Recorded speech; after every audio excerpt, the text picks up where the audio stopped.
di dalam banyak hadis, meskipun itu tersurat ataupun tersirat, atau bahkan kendati pun Rasulullah Shallallahu Alaihi Wasallam tidak mengatakan itu secara langsung dengan redaksi yang seperti sering kita dengar, maka kebahagiaan itu tetap harus menjadi satu kewajiban bagi seorang mukmin. Kita seringkali mendengarkan hadis dari para asatidzah yang bunyinya adalah man fariha bidukhuli Ramadan haramallahu jasadahu alan niran. Barang siapa yang berbahagia dengan masuknya bulan suci Ramadan, maka Allah Subhanahu wa taala akan mengharamkan jasadnya masuk ke dalam neraka.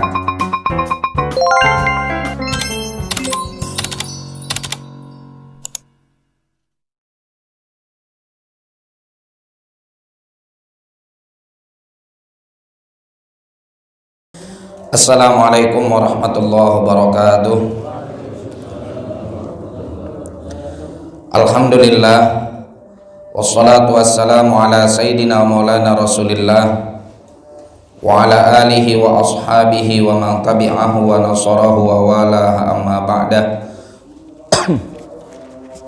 Fanawayna ta'alluma wa ta'lima wa tadhakkura wa tadhkira wa naf'a wal intifa' wal ifadata wal istifadah wal hatha ala tamassuki bi kitabillahi wa sunnati rasulih sallallahu alaihi wa alihi wasallam wa du'a ilal huda wa dalalata alal khair bitigha amradatillahi wa qurbihi wa thawabih. Subhanaka la ilma lana illa ma 'allamtana innaka antal alimul hakim wa la haula wa la quwwata illa billahil aliyyil azim.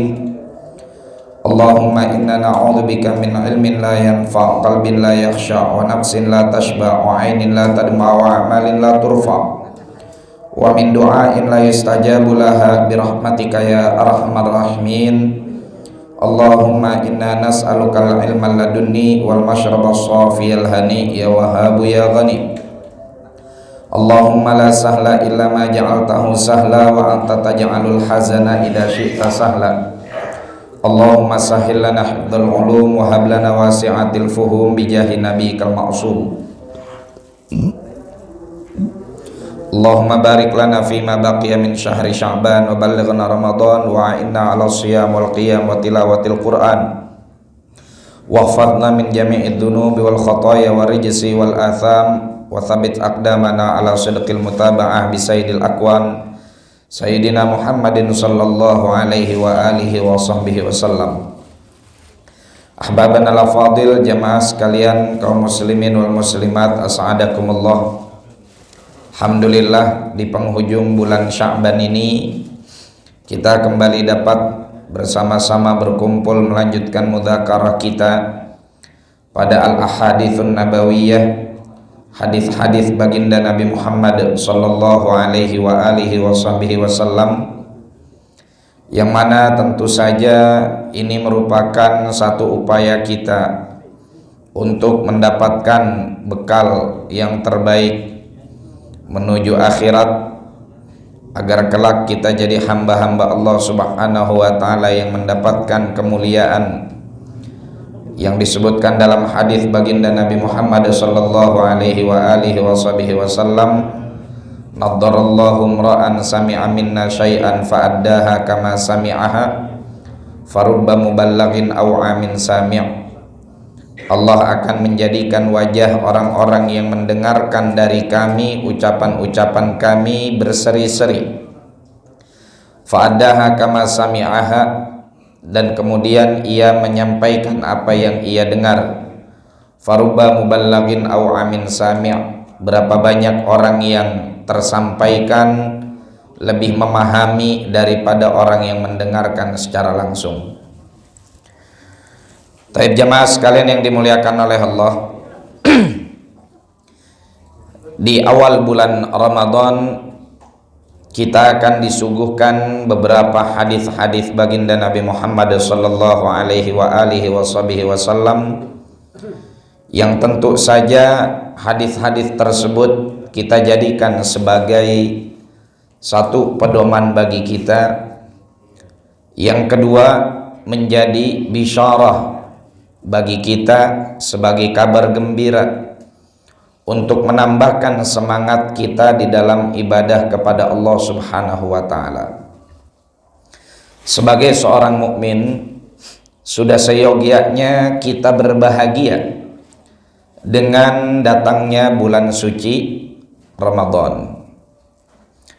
Baik kebahagiaan tersebut dianjurkan secara langsung di dalam banyak hadis, meskipun itu tersurat ataupun tersirat, atau bahkan kendati pun Rasulullah Shallallahu Alaihi Wasallam tidak mengatakan itu secara langsung dengan redaksi yang seperti sering kita dengar, maka kebahagiaan itu tetap harus menjadi satu kewajiban bagi seorang mukmin. Kita seringkali mendengarkan hadis dari para asatidzah yang bunyinya adalah man fariha bidukhuli Ramadan haramallahu jasadahu alan niran. Barang siapa yang berbahagia dengan masuknya bulan suci Ramadan, maka Allah Subhanahu wa taala akan mengharamkan jasadnya masuk ke dalam neraka. Ke surga. Baik.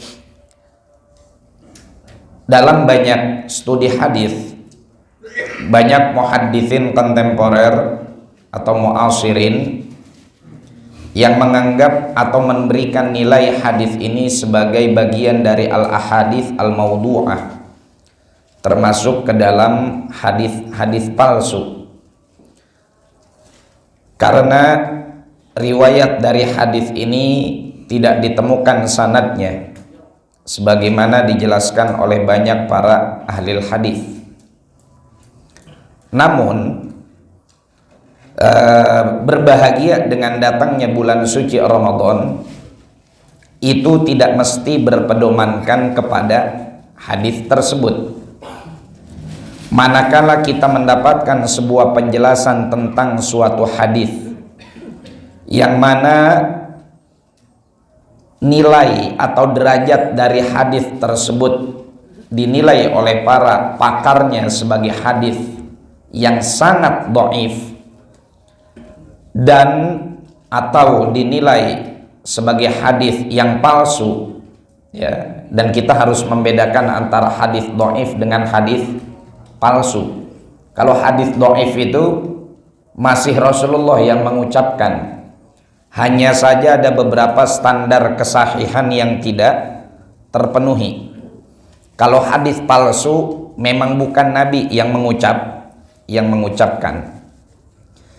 Namun kendati pun satu hadis dinilai oleh para ulama sebagai hadis dhaif atau bahkan hadis palsu sekalipun, maka dalam melakukan sebuah amal perbuatan kita bisa berpedomankan kepada hadis-hadis yang lain. Di antara alasan para ulama yang juga menilai hadis yang tadi kita sebutkan sebagai hadis palsu, ya, itu karena salah satu kriteria hadis palsunya tersebut ada di dalam redaksi riwayat tadi, di mana di antara salah satu ciri dari hadis palsu adalah satu amalan yang sangat ringan tidak berbanding sangat jauh atau tidak sebanding begitu jauh dengan balasan yang diberikan oleh Allah Subhanahu wa ta'ala. Apakah hanya karena berbahagia saja seseorang sudah cukup terselamatkan dari api neraka? Ya.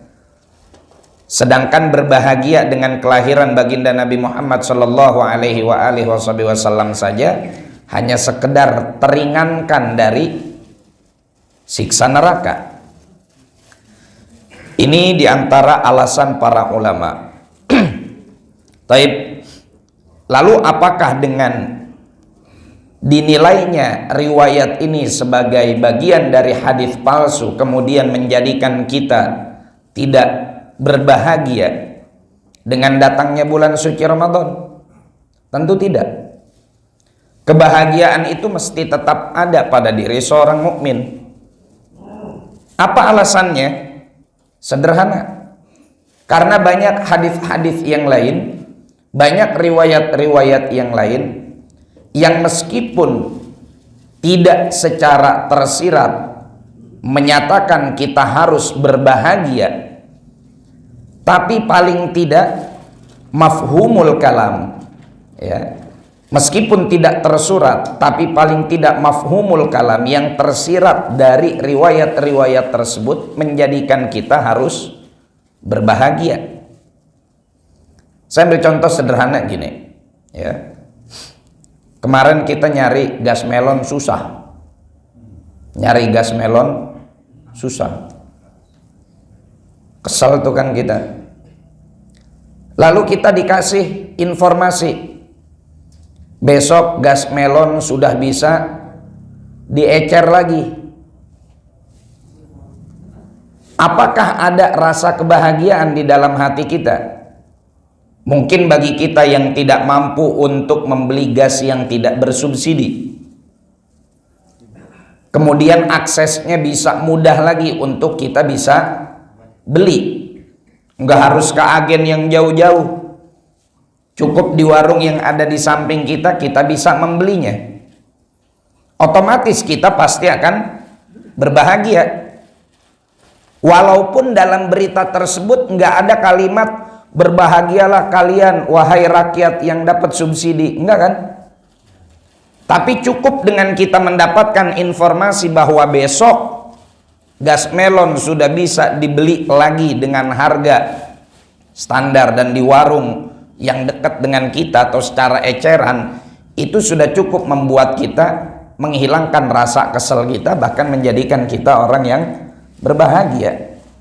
Artinya jemaah sekalian, kebahagiaan di dalam menyambut bulan suci Ramadan itu tidak mesti harus ada ayat atau hadis yang secara tersurat, secara gamblang, dengan redaksi yang jelas atau dengan redaksi yang menggunakan ifrahu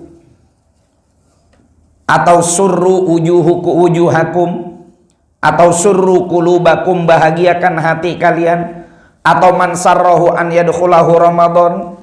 Nggak mesti dengan adanya hadis-hadis atau riwayat-riwayat yang menggunakan redaksi yang gamblang.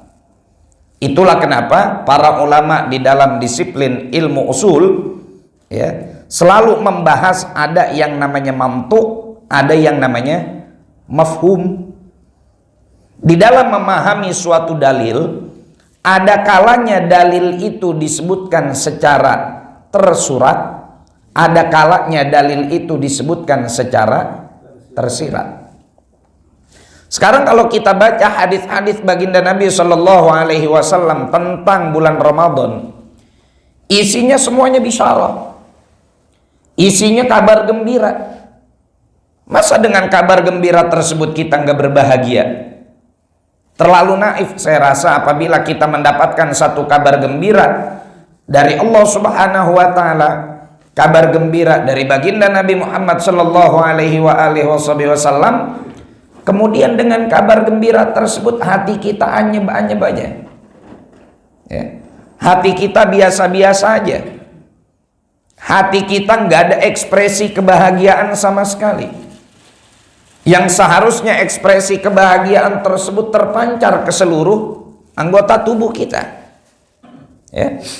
Maka jika ada aktivitas yang menandakan dan menunjukkan kebahagiaan menyambut bulan suci Ramadan, mau itu istilahnya tarhibkah, mau itu istilahnya munggahankah, mau itu istilahnya pawai oborkah, mau itu istilahnya apapun, selama ekspresi kebahagiaan yang dia lakukan tidak menabrak nilai-nilai syariat, maka itu bagian dari kesunahan yang dilakukan atau yang diajarkan oleh baginda Nabi Muhammad Sallallahu Alaihi Wasallam. Jadi kita mesti paham ya. Ekspresi kebahagiaannya silakan dengan cara apapun selagi tidak melakukan yang haram.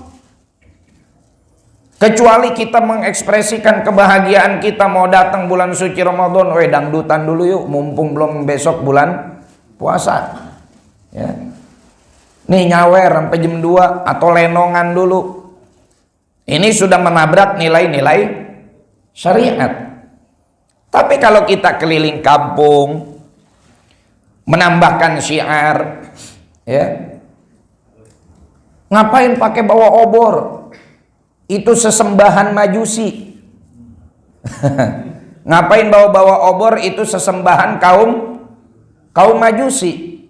Pertanyaan saya, kalau hanya sekedar bawa obor lantas kita dinilai sebagai kaum majusi, emang sahabat Nabi nggak pada bawa obor? Terus zaman dulu di zaman Rasulullah Shallallahu Alaihi Wasallam, sahabat kalau malam jalan pada kemana? Bukankah api yang menjadi cahaya di dalam rumah-rumah mereka? Bahkan disebutkan di dalam Al-Quran. Al-Quran yadribul mathal, membuat sebuah perumpamaan di dalam surah An-Nur dengan pelita. Allahu nurus samawati wal ard, mathalu nurihi kamishkatin fiha misbah, al-misbahu fi zujajah, az-zujajatu ka'annaha kaukabun durriyu yuqad. Bahwa zaman dulu pencahayaan belum ada listrik, semuanya pakai api. Para sahabat juga kalau keluar rumah berangkat kemana-mana dengan menggunakan obor. Di rumah mereka pun pencahayaan juga dengan menggunakan api. Masa hanya karena kita keliling kampung tarhib Ramadan bawa-bawa obor terus dianggap sebagai penyembah api dan disamakan dengan majusi? Terus bagaimana dengan para sahabat Nabi yang kemana-mana juga keluar bawa-bawa obor? Mau sholat subuh berangkat keluar bawa obor. Ini jangan dangkal pemikiran kita hanya karena melihat satu aktivitas lantas kita jerumuskan orang tersebut ke dalam kekufuran. Man qala li akhihi ya kafir faqad tabawwa'a ahaduhuma, kata baginda Nabi. Barang siapa yang memvonis saudaranya dengan panggilan hei kafir, itu salah satunya berarti udah kafir itu. Antara yang memvonis atau yang divonis.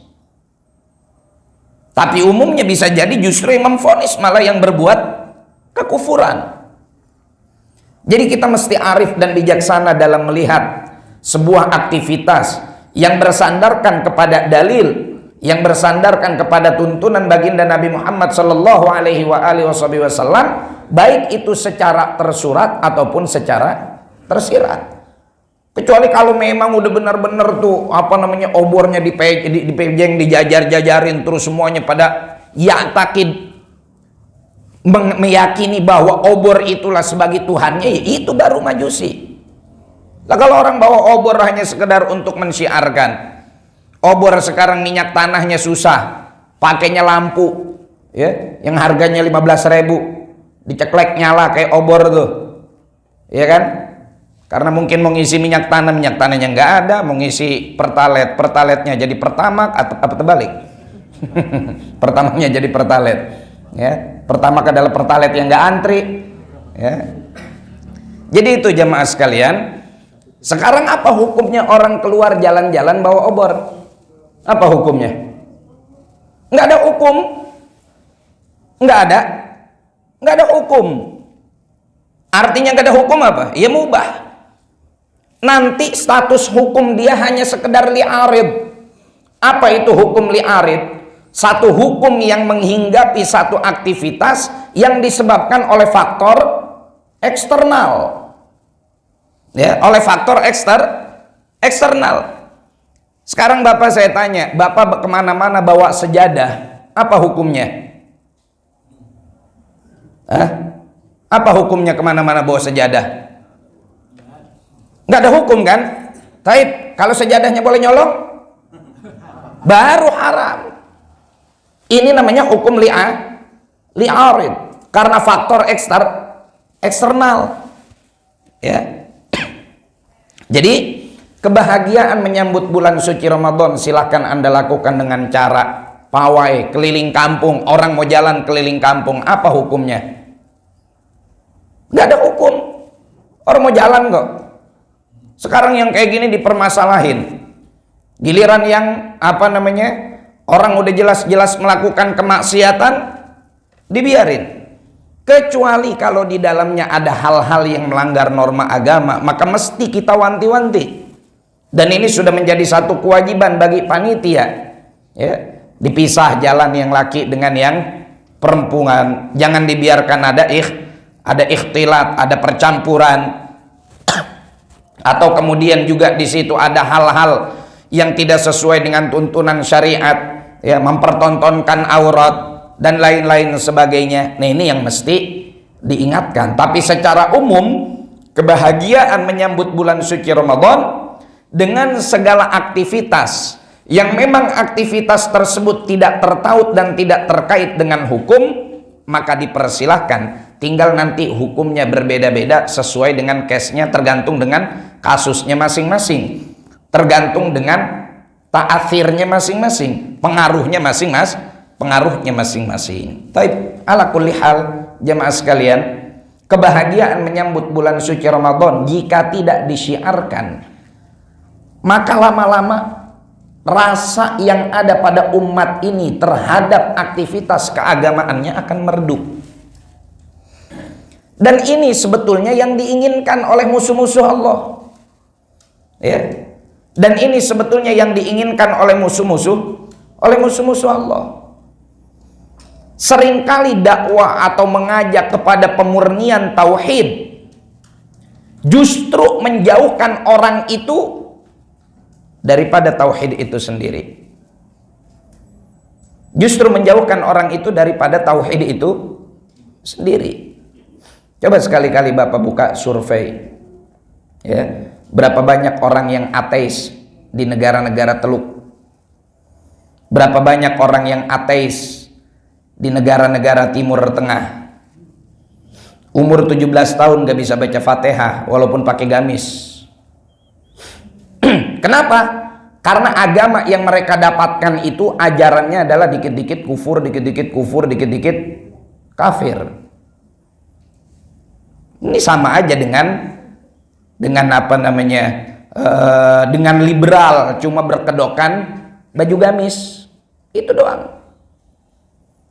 Kita kemarin dapat sharing dari Sekjen MUI DKI Jakarta ketika beliau studi banding ke Abu Dhabi.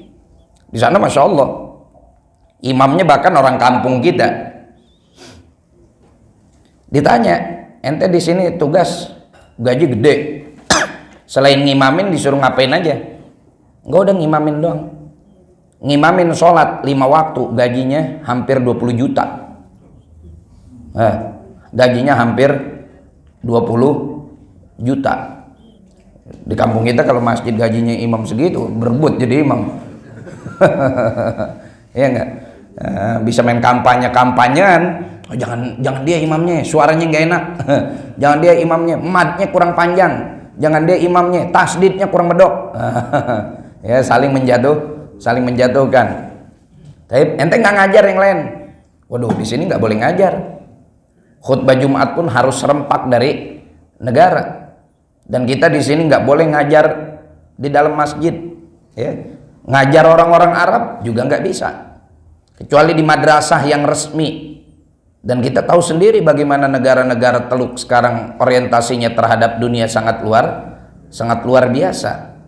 Ya, jangan kita lihat gamis mereka, jangan kita lihat abaya mereka.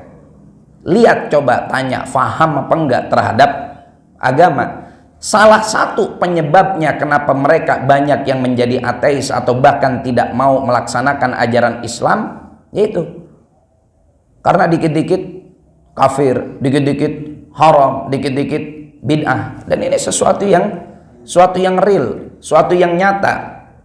Tapi bagi orang yang sudah terkontaminasi dengan pemikiran terhadap doktrin tersebut, dia akan menganggap, lo biarin, namanya juga dakwah tauhid, sudah menjadi resiko. Al-haq hak, batil batil. Pasti begitu jawabannya. Iya enggak? Yang hak adalah hak, yang batil adalah batil. Dia mau ngikut silakan, enggak mau syukur. Coba kita tanya, bagaimana baginda Nabi Shallallahu Alaihi Wasallam di dalam dakwah? Kayak begitu sebetulnya apa enggak?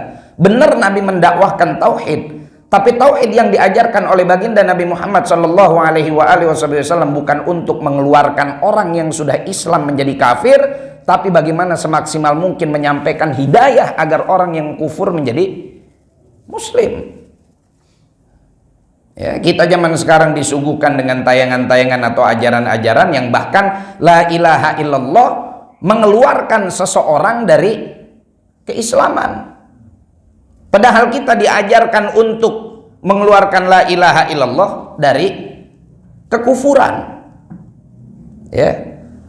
Wan Nabi sallallahu alaihi wasallam di dalam banyak kasus, di dalam banyak keadaan bersama para sahabat radhiyallahu taala anhum wa ardhahum, itu sangat menghargai kearifan lokal, sangat menghargai budaya suatu tempat selagi tidak menabrak tuntunan syariat, selagi tidak bertentangan dengan tuntunan syariat.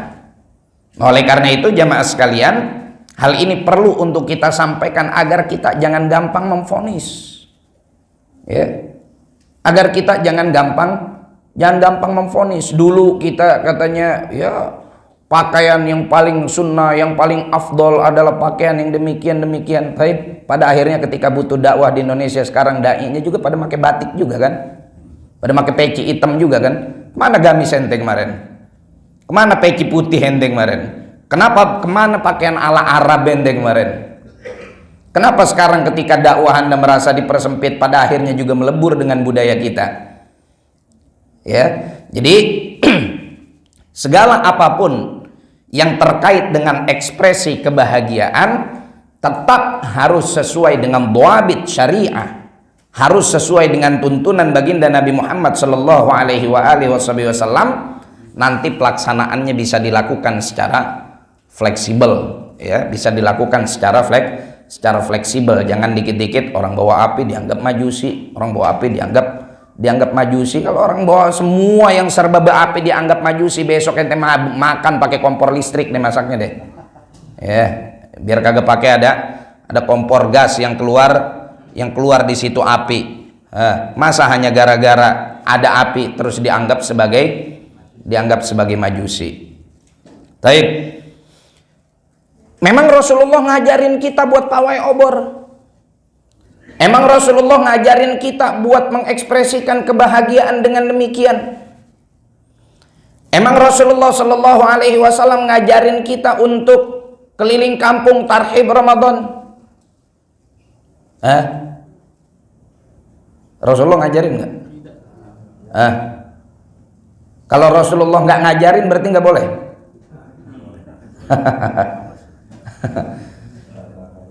Nah itu dia, di mana ada hal yang tidak dilakukan oleh baginda Nabi dan tidak diperintah oleh baginda Nabi, artinya bukan berarti dilarang. Ya, sesuatu itu nggak mesti yang tidak dilakukan oleh Rasulullah bukan berarti dilarang, kecuali ada larangan secara langsung. Makanya di dalam kita memahami segala sesuatu yang ingin kita lakukan, kita kudu faham dulu apa itu penjelasan ulama yang benar-benar ulama yang punya ilmu sanadnya nyampe ke Rasulullah dalam memahami apa itu arti bid'ah. Ya. Kalau kita terus terang kita ngikutin apa yang disampaikan oleh Imam Nawawi tentang apa yang disebut dalam bid'ah itu. Bid'ah itu sama beliau dibagi menjadi 5. Yang dikaitkan nanti dengan al-ahkam asy-syar'iyyah. Ada bid'ah walaupun dia bid'ah tetap wajib hukumnya, jadi harus dilaksanakan. Ada bid'ah namanya bid'ah sunnah, ada bid'ah namanya bid'ah mubah, ada bid'ah namanya bid'ah makruh, ada bid'ah namanya bid'ah haram. Sekarang kalau seandainya segala sesuatu harus plek ketiplek ada kalimat dari Nabi, lakukan kayak begitu, baru itu boleh dilakukan. Nggak ada kalimat, nggak boleh dilakukan. Tapi Siapa yang berani nyalain Sayyidina Umar bin Khattab untuk ngajarin kita sholat taraweh bareng-bareng? Bapak besok bulan Ramadan mau sholat taraweh di masjid atau mau sholat taraweh di rumah? Bahkan mohon maaf, orang yang teriak-teriak dikit-dikit bid'ah sering mengumpat dan mencela orang-orang yang sholat taraweh di rumah. Sholat taraweh itu di masjid, kapan lagi? Mumpung bulan Ramadan datang setahun cuman sekali. Dia nggak tahu sholat taraweh di masjid berjamaah juga bid'ah. Dan Sayyidina Umar sendiri yang ngomong, nikmatil bid'atu hadhi. Senikmat-nikmatnya bid'ah adalah bid'ah yang sekarang kita lakukan. Nabi nggak ngajarin kok sholat taraweh berjamaah. Nabi beberapa kali sholat taraweh di masjid, beberapa kali sholat taraweh di rumah. Ditanya sama Sayyidatina Aisyah, ya Rasulullah, kenapa kok sekarang ini tarawehnya atau qiyamul lail Ramadannya di rumah? Ini khasyitu an yufrad alaihim. Saya khawatir kalau terus-terusan saya sholatnya di masjid dianggap oleh jamaah, oleh sahabat menjadi wajib. Makanya sesekali saya sholat di rumah. Dan enggak pakai tuh dengan bahasa Rasulullah menyampaikan seperti itu. Padahal kan gampang aja. Nabi datang ke masjid ngomong sama sahabat, sahabat, nih sholat taraweh mah hukumnya sunnah. Yang mau sholat di masjid silakan, yang mau sholat di rumah silakan, yang nggak sholat juga nggak apa-apa. Kan sebetulnya gampang-gampang aja Nabi kalau mau bicara. Tapi kenapa Rasulullah mencontohkan dengan perilaku? Kadang Rasulullah sholat di masjid, kadang Rasulullah sholat di rumah.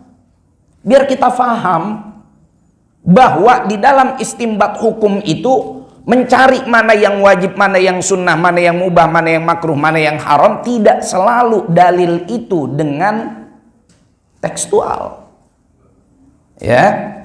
Nah ini jamaah sekalian yang dimuliakan oleh Allah, bahkan Sayyidina Umar bin Khattab pun melakukan hal demikian.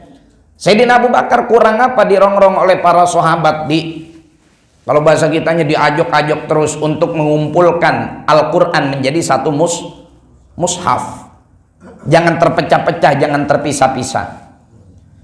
Jawaban Sayyidina Abu Bakar, saya takut ini nggak dicontohin sama Nabi. Ya, saya takut ini nggak dicontohin oleh Nabi. Tapi kemudian Sayyidina Abu Bakar, Sayyidina Umar radhiyallahu taala anhu wa ardha, ya, dengan segala keagungan derajat Sayyidina Abu Bakar di dalam agama ini, di sisi baginda Nabi Shallallahu Alaihi Wasallam, tapi bukan berarti kemudian keafdoliahan Sayyidina Abu Bakar menjadikan Sayyidina Umar dalam hal ide selalu harus di bawah Sayyidina Abu Bakar. Enggak.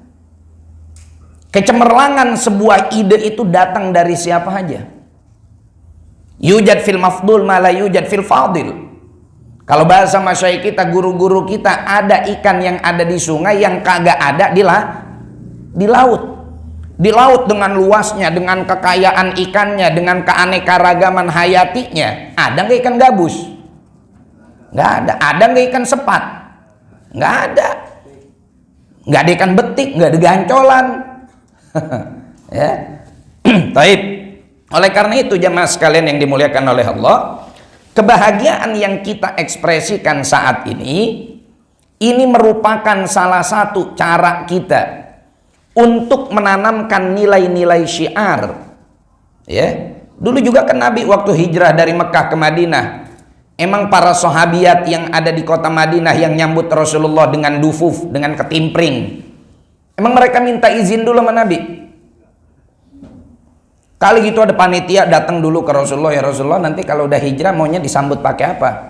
Kalau dia nyampe mau disambut pakai apa? Bapak cari apa botak sarawan juga nggak ketemu tuh dalilnya. Tiba-tiba Nabi nyampe di Madinah, sahabiat langsung tolak al-badru alaina, ditabuh itu ketimbring, ditabuh itu rebana sama ibu-ibu, ya, dari majelis taklim kota Madinah Al-Munawwarah. Cuman bedanya nggak pakai seragam aja sama ibu-ibu di kampung kita. Ya. Kalau ibu-ibu kampung kita kan seragamnya banyak. Nah, udah tuh. Apakah kemudian diingkari oleh baginda Nabi Muhammad sallallahu alaihi wasallam? Enggak. Jadi justru dengan keluasan dan keluasan seperti inilah Islam itu mudah diterima di masyarakat. Bahkan salah satu studi membuktikan Kenapa di Spanyol Islam itu sekarang gak ada sisanya? Kecuali ilah kalil, kecuali sedikit. Ya. Karena negara tersebut dimasukin Islam itu berangkat dari peperangan. Berangkat dari peperangan. Beda dengan Islam-Islam yang masuk dengan cara sulhan. Kalau bahasa sejarahnya ada Islam masuk dengan cara unwah, dengan cara memang berangkat dari awalnya konflik peperangan. Ada masuk dengan cara sulhan, dengan cara damai. Sehingga orang menerima agama ini, menerima Islam ini ya dengan kelegowoan hati. Dan kita pun bukan nggak mengingkari kalau ada sesuatu yang dilakukan di luar dari patokan syariat. Kita juga nggak diem aja. Siapa bilang ustadz-ustadz di kampung kita yang istilahnya yang lebih luas di dalam urusan dakwah kemudian apa aja dihalalin, apa aja dibolehin? Ya enggak juga. Toh di mana di situ ada sesuatu yang diharamkan tetap kita bilang haram. Di mana di situ ada sesuatu yang batil tetap kita bilang sebagai sebuah kebatilan ya. Jadi secara hukum bahagia dan mengekspresikan kebahagiaan kita menyambut datangnya bulan suci Ramadan sebetulnya pembahasannya nggak jauh-jauh beda dengan kita berbahagia menyambut kelahiran baginda Nabi Muhammad sallallahu alaihi wasallam. Yang nanti menjadi titik permasalahannya dan harus dikaitkan dengan hukumnya adalah bagaimana cara kita mengekspresikannya. Ya, bagaimana cara kita mengekspresikannya, bagaimana cara kita untuk nu'abbirul farah, cara kita mengekspresikan kebahagiaan tersebut. Nah, ini baru nanti yang akan disangkut pautkan dengan hukum apa, sesuai dengan nanti bagaimana cara dia mengekspresikan kebahagiaan tersebut. Adapun bahagia itu sendiri, alangkah anehnya seorang mukmin dikasih kabar gembira dia nggak bahagia. Dikasih kabar gembira kok nggak bahagia, nih aneh. Ini orang faqidul ihsas. Orang yang kalau dikasih kabar gembira dia kemudian nggak ada bahagianya sama sekali. Ini orang hidupnya, terlalu kering hatinya. Ya, kudu sering-sering diguyur kopi. Masa dikasih kabar gembira biasa-biasa aja, anyep-anyep aja, diem-diem aja. Ini kabar gembira sangat luar biasa. Baik di dalam Al-Quran, ataupun di dalam hadis baginda Nabi, atau bahkan di dalam hadis qudsi. Ya. Setidaknya Allah Subhanahu wa taala memberikan kita sebuah bisyarah, kabar gembira di dalam hadis qudsi. Sebagaimana diriwayatkan oleh Al-Imam Bukhari dan Al-Imam Muslim dengan sanad mereka kepada Sayyidina Abu Hurairah radhiyallahu taala anhu arda. Rasulullah sallallahu alaihi wasallam bersabda, "Kullu amali bani Adam lahu." Setiap amalan Bani Adam itu langsung diberikan buat dia. Langsung dimasukin ke rekening pahalanya dia. Ya. Langsung dimasukin ke rekening pahalanya, kepahalanya dia. Al-hasanatu bi asyri amsalihha. Setiap satu kebaikan punya potensi kelipat gandaan sampai 10 kali. Apa yang berlipat ganda? Pahalanya. Dan balasan dari Allah terhadap sebuah kebaikan bisa jadi diberikan di dunia, bisa jadi semuanya disimpan di akhirat. Bisa jadi dibagi-bagi. Sekian persen dibalas di dunia, sekian persen disimpan buat di akhirat. Terserah Allah. Jadi nggak serta-merta apa kebaikan yang kita lakukan itu harus dibalas kontan di dunia. Kecuali orang kafir. Orang kafir kata Nabi Shallallahu Alaihi Wasallam di dalam hadis, setiap kebaikan dalam konteks kemanusiaan yang mereka lakukan itu bukan gak dibalas oleh Allah. Pasti dibalas. Cuman dibalasnya di mana? Semuanya dibalasnya di dunia. Tapi kalau mukmin, ada yang disimpan oleh Allah di akhirat, ada yang dibalas di dunia. Jadi kalau Bapak ngamal 10.000, terus katanya di dalam hadis, di dalam ayat Al-Quran akan dibalas 10 kali lipat, dibalasnya dalam bentuk apa? Terserah Allah. Bisa dibalas 1%-nya dalam bentuk kesehatan, 1%-nya dalam bentuk taufik untuk melakukan kebaikan berikutnya, 1%-nya untuk anak nurut di dunia, ya, dalam hal-hal yang baik, 1%-nya buat istri biar nurut, sisanya disimpan oleh Allah di akhirat. Ingat Pak, kita beramal bukan berjudul. Ya, kalau Bapak ngamal 10.000 ngarepin 10 kali lipat jadi 100.000, itu Bapak namanya main judi online. Ya, ini 10.000 kita infakin di masjid. Loh, katanya kalau kita nginfak 10.000 ntar dikasihnya 100.000. Ini saya sampai keluar masjid cuma dapat nasi kotak doang ini. Cuma dapat nasi Jumat doang ini. Ya, nasi Jumat juga paling 25.000 anggarannya, itu udah paling cakep itu. Udah dapat paha ayam sama dada mentok. Mana ini 75.000-nya lagi? Ya. 100 kali lipat, 10 kali lipat yang Allah Subhanahu wa taala spill, yang Allah Subhanahu wa taala janjikan, itu enggak serta-merta dibalas di dunia. Dan dibalasnya enggak harus dengan duit juga, enggak harus dengan materi juga. Sekarang kita beramal, ya. Dalam hadis ini nih, al hasanatu bi asyri amsalihha. Setiap kebaikan dibalas 10 kali lipat. Tapi Allah berikan kita balasan. Kalau Bapak cuman maunya dibalas setiap ngamal duit, maunya dibalas duit, ngamal 10.000 maunya dibalas 100.000. Kalau Bapak mau milih dikasih 100.000, apa mau dikasih balasan istri yang taat? 100.000 dibalas, tapi bini nggak taat. Apa milih yang 100.000-nya nggak dapet, tapi istri taat, takzim, cinta sama Bapak, kemana-mana nutup aurat, rajin ibadahnya? Mau yang mana, Pak? Istri yang taat. Istri yang taat. Istri yang taat mas 100.000 juga cukup seminggu.